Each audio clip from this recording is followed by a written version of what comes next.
Tak tenhle písek lemuje starou dakarskou cestu. Kdyby ji jenom lemoval, tak by to nevadilo, ale on je nafoukaný do těch kolejí. Tak se hrozně těšíme, že to, co jsme včera natrénovali v dunách, teď můžeme použít. Let's go!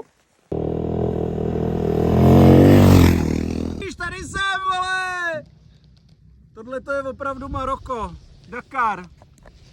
Ty jedeš po poušti, nikde nic, jenom dvě větý koleje ty a taháš, protože když netaháš, tak hodíš držku.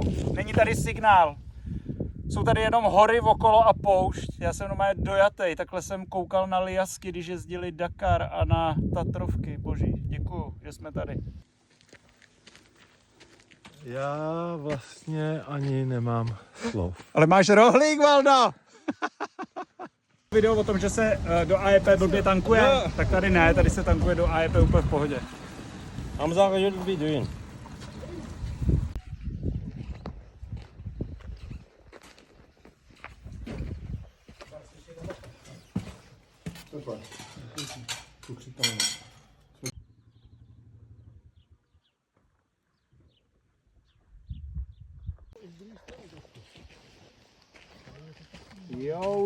Jo, jsme uprostřed ničeho.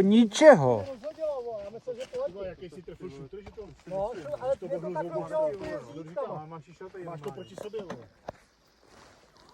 Ne, počkej.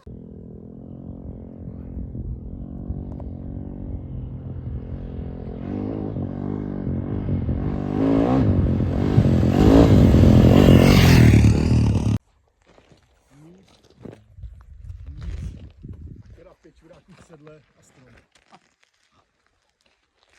Okay.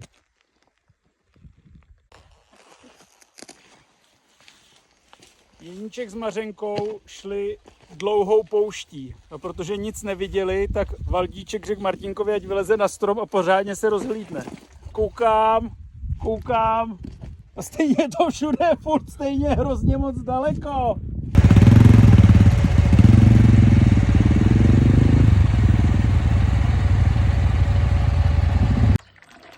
A jsme ve finále, ty vole. Valdo, už to nebublí. Můžeš si dát? Ale bublí. Bublí to.